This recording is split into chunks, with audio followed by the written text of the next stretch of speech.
সেই ইউরোপিয়ান ইউনিয়নের বাজারের ক্ষেত্রে আমার শুল্কমুক্ত সুবিধা আমি ২৬ সালের পরে পাবো কিনা, বা অন্তত বাজার সুবিধা কিছু পাবো কিনা, সেইটা নিয়ে যে আলোচনা শুরু হবার কথা সেইটা এখন স্থগিত হয়ে গেছে। এবং কেন স্থগিত হয়েছে খুব সুস্পষ্টভাবে জানানো হয়েছে যে মানবাধিকার প্রশ্নে। ব্যবসায়ীরা বিভিন্ন ধরনের প্রণোদনার কথা বলবেন, চাবেন, দিন শেষে সেইটা দেওয়ার সক্ষমতাও কিন্তু সরকারের আগের মতো নাই।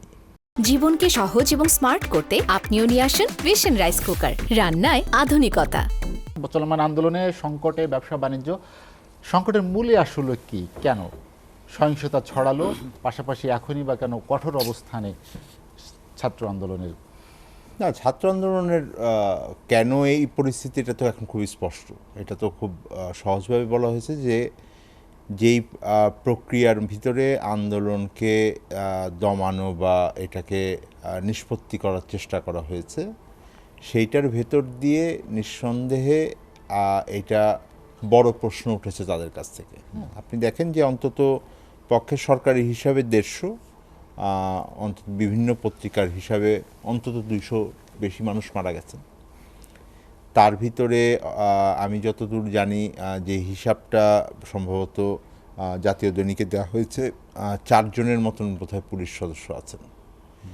বাকি ধরেন যারা অন্তত পক্ষে ১৫০ জনের বোধহয় একটা হিসাব প্রথম আহত হয়েছেন অনেকেই। না, আহত যা হয়েছে, আমি বলি যে যারা মৃত্যুবরণ করেছেন তাদের ভেতরে অন্তত পক্ষে ১৫০ জনের ভিতরে ৪ জন বোধহয় পুলিশ সদস্য আছেন। তার বাইরে তো ১৪৬ জন সাধারণ মানুষ। আপনি এখন পর্যন্ত গ্রেফতার করেছে হলো আপনার প্রায় বোধহয় ১০,০০০, আমি যদি ভুল না জানি আর কি, ৯,০০০ থেকে ১০,০০০ অন্তত হবে। কয়জন পুলিশ সদস্য গ্রেফতার হয়েছেন? একজনও না। কয়জন পুলিশ সদস্যকে এখন পর্যন্ত ক্লোজ করা হয়েছে? একজনও না। তো যারা আন্দোলন করছেন তাদের মধ্যে কি বিশ্বাস তৈরি হবে যে আপনি এই আন্দোলন বা এই মৃত্যুকে ঠেকানোর জন্য আপনি পদক্ষেপ নিচ্ছেন? এখন আজকে একটা যে বিচার বিভাগীয় কমিটি তৈরি হলো, সেখানে ৩ সদস্য বিশিষ্ট করা হয়েছে। এখন একটা ১ সদস্যকে ১ দিনের জায়গায় এটাকে বাড়ানো হয়েছে, ৬ দিনের করা হয়েছে, তদন্ত করবেন। সেটা যদি হয়ে থাকে তাহলে ওনারা তদন্ত করার পরে পদক্ষেপ নেবেন, এই ব্যাপারে সরকারি নীতি নির্ধারক থেকে বলা হচ্ছে। তো কিন্তু আসলে তো আপনি দেখেন যদি তাই হয় তাহলে আপনি এর বাইরে যা যা হচ্ছে তাদের জন্য যে ১০,০০০ মানুষকে গ্রেফতার করলেন, সেটা কেন করলেন? তাহলে তদন্তের জন্য অপেক্ষা করছেন না কেন? তো এইটা তো হতে পারে না। যেই ভিডিও ফুটেজ আছে যেখানে সুস্পষ্টভাবে আছে গুলি করা হচ্ছে, সরাসরি মানুষকে গুলি করা হচ্ছে, তাদের বিরুদ্ধে কোনো ব্যবস্থা কনফিডেন্স তৈরি হবে না। সুতরাং আপনি এই পরিস্থিতির দুটো জায়গা আছে। একটা হলো চলমান আন্দোলনকে আপনার একটা নিষ্পত্তির জায়গায় নিতে হবে, কারণ যারা আন্দোলন করছেন তাদের সাথে আপনার একটা যৌক্তিক আলোচনার ভিতরে ঝুঁকতে হবে। এবং তাদের এখন বড় দাবিটা কিন্তু হলো ন্যায় বিচারের দাবি। এই জন্য আমি ন্যায় বিচার শব্দটা ব্যবহার করছি। এটা হত্যার ক্ষেত্রে, এটা যারা আহত হয়েছেন তাদের ক্ষেত্রে, এটাতে যাদেরকে গ্রেফতার করা হচ্ছে তাদের ক্ষেত্রে, এবং যেই গ্রেফতারগুলো করা হচ্ছে সেইখানেও আপনি অনেক ক্ষেত্রে আমরা দেখেছি যে এইটার পরিপূর্ণভাবে আইন করা হচ্ছে তা না। তো সেই জায়গায় আপনি এই আন্দোলন চট করে এটা হয়তো নিষ্পত্তি হবে না, দমানো যেতে পারে। দমানো শব্দটা ভিন্ন জিনিস। দ্বিতীয় হলো যে যদি আপনি এখানে ন্যায় বিচার প্রতিষ্ঠা না করতে পারেন, তাহলে আমরা ব্যবসার ক্ষেত্রে যেই মধ্যমেয়াদী বিভিন্ন বিষয় আলোচনা করছি সেগুলোর সমাধান হওয়ার সম্ভাবনা আমি দেখি না। সেই সংকটটা থেকেই যাবে। ওই ব্যক্তি খাতে বিনিয়োগের ক্ষেত্রে কনফিডেন্সের সমস্যা থাকবে, সেই একইভাবে বৈদেশিক বাণিজ্যের ক্ষেত্রে তাদের একটা কনফিডেন্সের সমস্যা থাকবে। মানবাধিকার প্রশ্ন নিয়ে আমার যে বৈদেশিক বাণিজ্য এবং বিভিন্ন সহযোগিতাপূর্ণ আমার বৈদেশিক সম্পর্ক আছে, সেইগুলো এখন প্রশ্নের মুখে পড়ে গেছে। আমরা এখন জাতিসংঘের কাছ থেকে প্রশ্নের মুখে আছি। আমরা বিভিন্ন দেশের কাছে এখন আমাদেরকে জবাবদিহিতা করতে হচ্ছে। আমার সবচাইতে বড় যেই বাজারটা আছে ইউরোপিয়ান ইউনিয়ন, আমার রপ্তানি ক্ষেত্রে, সেই ইউরোপিয়ান ইউনিয়নের বাজারের ক্ষেত্রে আমার শুল্কমুক্ত সুবিধা আমি ২৬ সালের পরে পাবো কিনা, বা অন্তত বাজার সুবিধা কিছু পাবো কিনা, সেইটা নিয়ে যে আলোচনা শুরু হবার কথা সেইটা এখন স্থগিত হয়ে গেছে। এবং কেন স্থগিত হয়েছে খুব সুস্পষ্টভাবে জানানো হয়েছে যে মানবাধিকার প্রশ্নে। এই জায়গাগুলোর পরিষ্কার আমি মনে করি যে যদি নিষ্পত্তি আমরা দ্রুত না করতে পারি স্বচ্ছতা জবাবদিহিতার ভিত্তিতে, এই সংকট ঘনীভূত হতে থাকবে এবং এটা জিইয়ে থাকবে, এটার পরিপূর্ণ সমাধান হবে না। এবং আমি যেটা বারবার বলছি, এটা তো সবই গেল আপনি আপাত দৃষ্টিতে যেই সম্পর্কের ভিতরে দেখছেন। আমার যে বিপুল সংখ্যক যুব সমাজ, আমার প্রায় 1/3 আমার মোট জনসংখ্যার, তাদের একটা বিশদ অংশের ভেতরে, মানে এটাকে কীভাবে বল, লায়ন্স শেয়ারের বাংলা কী হয়, প্রায় অধিকাংশের ভেতরে আপনি যদি একটা হতাশা তৈরি করেন যে আমার রাষ্ট্র আমার জন্য ন্যায় বিচার দিতে পারে না, তাহলে কিন্তু আমি মনে করি না যে তারা যেই ভূমিকাটা তাদের রাখবার কথা দেশ গঠনের ক্ষেত্রে, এই অর্থনীতি গঠনের ক্ষেত্রে, সেইটা তারা রাখতে পারবেন। একটা হতাশা থাকবে, তারা চিন্তা করবেন যে আমি আমি আমার তাহলে এখানে ভবিষ্যতে, এই হতাশা যদি একটা প্রজন্মের ভিতরে আসে সেটা হয় না।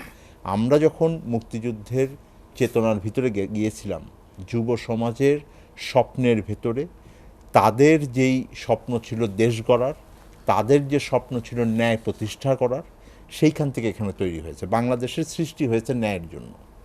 বাংলাদেশের সৃষ্টি কিন্তু এই জন্য হয় নাই যে আচ্ছা পাকিস্তান একটা আলাদা জাতি, বাংলাদেশ একটা আলাদা জাতি, এই জন্য না। যে রাষ্ট্র তৈরি হয়েছিল 47 সালে, আমরা খুব দ্রুত বুঝতে পেরেছি যে এটা ন্যায় বিচারের ভিত্তিতে রাষ্ট্র চলছে না, আমাদেরকে দমন নিপীড়ন করা হচ্ছে, আমাদের অধিকার কেড়ে নেওয়া হচ্ছে। আমরা সেই জন্য স্বাধীন হয়েছি। বিশ্বের অনেক দেশ আছে যারা স্বাধীন হয়েছে জাতিগত কারণে। আমাদের ইতিহাস কিন্তু আমরা ন্যায় বিচারের জন্য আমরা কিন্তু স্বাধীন হয়েছি। সুতরাং বৈষম্য এবং ন্যায়, এই দুটো বিষয়কে আপনি গ্রহণ করেই, এই দুটোকে চিন্তা করেই আপনার বাংলাদেশের রাষ্ট্র প্রতিষ্ঠা হয়েছে, এবং সেইটা আমাদের বাংলাদেশকে গত 50 বছরে যে জায়গায় এনেছে, সেই জায়গাতেও আমি মনে করি যে যুব সমাজের একটা বড় ভূমিকা আছে। আমি শেষ একটা ছোট্ট উদাহরণ দিয়ে শুধু বলতে যাচ্ছি, আজকে যেই বিশাল উদ্যোক্তা সমাজের সম্পর্কে আমরা গর্ব করি, আমার যেই রপ্তানি বাণিজ্যের সাথে যারা আছেন, এখানে উপস্থিত আছেন, ওনারা যখন ব্যবসা শুরু করেছিলেন, ওনারা প্রত্যেকে যুব সমাজের অংশ ছিলেন। খুবই কম সংখ্যক আপনি উদ্যোক্তা পাবেন এই গার্মেন্টস ব্যবসায় যারা বয়স্ক হিসেবে গিয়ে ওইখানে গার্মেন্টস ব্যবসা করে ছিল না। তা সেই 40 বছরে আমরা যদি দ্বিতীয় বৃহত্তম গার্মেন্টস রপ্তানিকারক দেশে পরিণত হতে পারি, সবচেয়ে এত ছোট একটা দেশ হয়ে বিশ্বের মুখে, চীন তো অনেক বড়, 1 নাম্বার যে চীন অনেক বিশাল, আমার মতো 10টা-20টা ওইটার ভিতরে ঢুকে যাবে। তো সেইখানে আমি যুব সমাজকে হতাশাগ্রস্ত করে, তাদের যেই স্পিরিট আছে এটাকে নষ্ট করে দেশকে এগিয়ে যাওয়ার কথা যদি ভাবি, এইটা খুবই ভুল ভাবনা হবে। ব্যবসা বাণিজ্যের সংকট নিয়ে শেখ আতিয়ার রহমান দীপু বলেছেন যে একটি সুষ্ঠু সমাধান দরকার, শান্তি ফিরে আসা দরকার ব্যবসা বাণিজ্যের স্বার্থে। টেকসই সমাধানের পথ খোলা আছে কি? না, আমি মনে করি যে সমাধানের পথ সবসময় খোলা থাকে, এবং সমাধানের পথ খোলা আছে। সুতরাং সেই জায়গাটায় যত দ্রুত যাওয়া যায় ততই ভালো। সুতরাং আমি মনে করি যে সবচাইতে বড় সমাধানের পথ হলো আলাপ আলোচনা করা, এবং এই আলাপ আলোচনার মাধ্যমে যেই ধরনের পদক্ষেপ নিলে মানুষের ভিতরে আস্থার পরিবেশ আসবে, এই সংকট থেকে বেরিয়ে আসার, টেকসইভাবে বেরিয়ে আসার পদক্ষেপ, সেটা নেওয়া আমি মনে করি না যে খুব কঠিন হয়। আসলে যে কোনো রাষ্ট্রের ভেতরেই এই ধরনের পদক্ষেপ থাকবে। এবং একই সাথে যেটা আছে যে অর্থনৈতিক একটা ক্রান্তিকাল তো চলছে, এইটা আগেও ছিল, এই আন্দোলনের আগেও ছিল। সরকারও আপনি দেখবেন যে গত 6 মাসে বিভিন্নভাবে বিভিন্ন ধরনের পদক্ষেপ এসে, কেউ এখন বলতে পারেন যে IMF-এর একটা ঋণের ভেতরে আছে, সেই প্রোগ্রামের ভিতরে আছে, সেটার অংশ হিসেবে আসছে।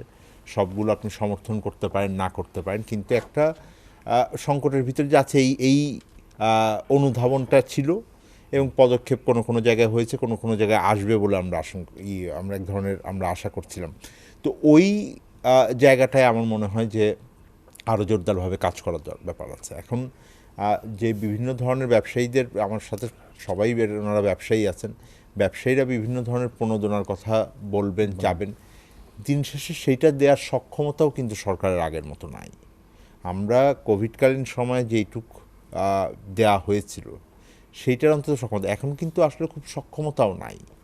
তো সীমিত সম্পদের ভিতরে এটাকে যদি করতে হয় সংকটকে গভীরতর করতে না দিয়ে আমার মনে হয় যে সংস্কার কর্মসূচিগুলো চালানো দরকার এবং সার্বিকভাবে ওই অর্থনৈতিক যে প্রেক্ষিত এবং বর্তমান যেই সামাজিক রাজনৈতিক অর্থনৈতিক প্রেক্ষিত আছে দুটোর ভিতরেই কিন্তু একটা জিনিস খুব স্পষ্ট করে আসছে, সেটা হলো যে একটা গণতান্ত্রিক জবাবদিহিতার ভেতরে প্রশাসনিক যে বিভিন্ন প্রতিষ্ঠানগুলো আছে এটাকে নিয়ে আসা।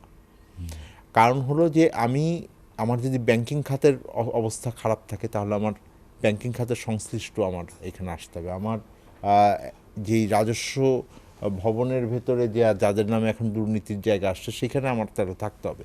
সুতরাং কারণ আর্থিক সক্ষমতা তো ওইখানেও ভিতরে আছে। আমার সরকারের ব্যয় করবার ক্ষেত্রে যে অপচয় আছে সেইটাকে আমার রোধ করতে হবে।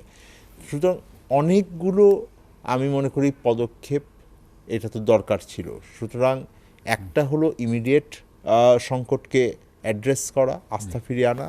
দ্বিতীয় হলো যে আমার সংস্কার কার্যক্রম এবং অর্থনৈতিক পদক্ষেপকে জোরদার করা, এবং 3 হলো সার্বিকভাবে আমার যে প্রাতিষ্ঠানিক যে আমার জায়গাগুলো আছে সেখানে গণতান্ত্রিক জবাবদিহিতা নিয়ে আসা। এই 3টি মাইলস্টোনকে 3টি পথকে একসাথে চলার জন্য আমার মনে হয় যে নীতি নির্ধারকদের এখন চিন্তা করবার সময় এসেছে।